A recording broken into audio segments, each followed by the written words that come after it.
The Yule Fairies, a winter solstice story. A group of little fairies huddled in their home deep under the roots of a giant oak tree. They were safe and snug in their tiny underground cave, lined with dandelion fluff, bird feathers, and dried moss. Outside, the wind blew cold and the snow fell softly down to cover the ground. "I saw the Sun King today," the fairy named Rose said. "He looked so old and tired as he walked off through the forest.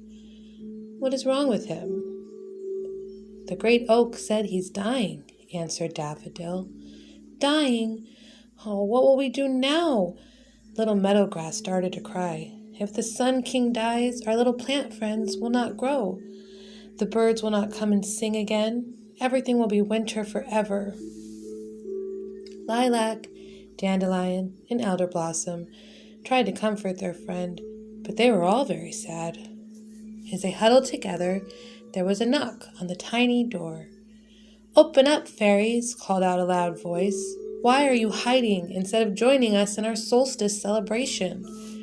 Rose opened the door, and the little gnome, Brown Nobby, pushed inside. "We are too sad to celebrate," Daffodil said, wiping her eyes. "The Sun King is dying. Haven't you heard?" "He is dead, you silly fairies."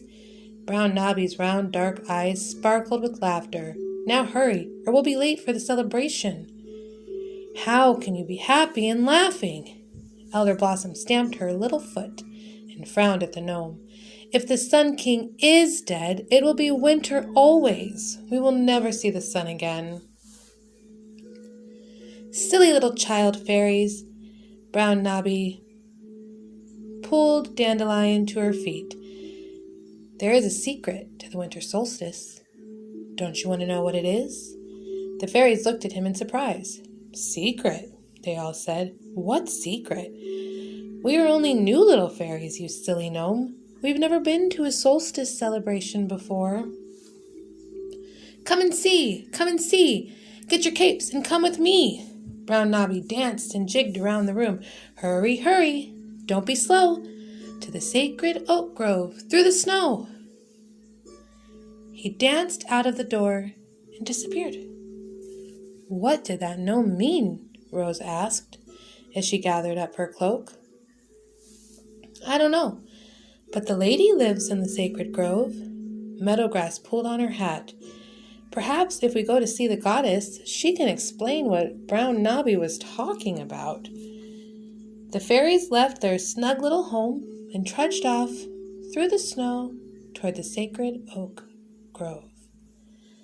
The forest was dark with only the light of the moon shining down through the thick fir branches and bare limbs of the trees. It was very difficult for them to get through because they were very, very small. And as they waded through the snow and shivered in the cold wind, they met a deer fox. "Where are you going, fairies?" the deer fox asked. "To the sacred grove," they answered. They were cold and shivering. "Climb on my back. I will take you there swiftly. It is an awfully long way."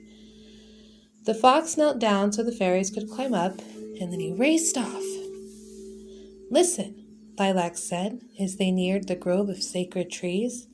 "Someone is singing happy songs. A lot of someones." The beautiful music carried over the cold, still, moonlit air. It was the most beautiful music the fairies had ever heard. The fox carried the fairies right to the edge of the stone altar in the center of the grove, and then knelt down. "Look," said Elder Blossom as they slid to the ground. "There is the maiden and the mother and the old wise crone and many other little people. They're all smiling and happy," said Lilac as she looked around at all the creatures. "All the animals are here too," whispered Dandelion. "Why are they all looking at the mother?" The fairies moved closer to the three ladies seated on the altar stone. The mother held a little bundle close in her arms, smiling down at it. The maiden reached down and took the fairies gently in her hands. She held them close to the mother so they could see what she held. "A baby!" the fairies cried. "A new little baby! Look how he glows!"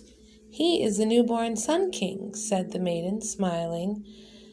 But Brown Nobby said, and the old oak trees said, that the Sun King was dead. The fairies answered her, "How can this little baby be the Sun King?" "That is the great secret of the winter solstice." The old wise one touched the baby's cheek with her wrinkled hand. "Every year the Sun King must come to the sacred grove during the darkest days of winter, and there he dies. I take his spirit to the mother, who gives him new life again. This is the way for all creatures, not just the Sun King." "You mean everything lives and dies and lives again?" The fairies looked down in wonder at the baby Sun King nestled in the arms of the mother. "Yes, little one," answered the old wise crone. "There is never an end to life. This is the great mystical secret of the winter solstice." The fairies laughed because they were so happy. "I think the little Sun King should have gifts," said Rose. "I will show him where the wild roses bloom in the early summer." "And I will teach him to call the birds and listen to the songs of the wind," exclaimed Dandelion. "When he is older and stronger," said the mother, "then the flowers will bloom at his touch, the birds will return to sing their songs, and the air will be warm from his breath, and winter will be gone for a time. Then the Sun King will run and play with you in the forest." The little fairies sang to the baby Sun King songs of the coming spring, the sweet-smelling flowers, the bumbling bees, and all the secrets of the forest. And all the creatures within the sacred grove sang with them. Then the deer fox took them back to their snug home under the roots of the giant tree, where they dreamed wonderful dreams, waiting for the warmth of spring and the fun they would have with the little Sun King.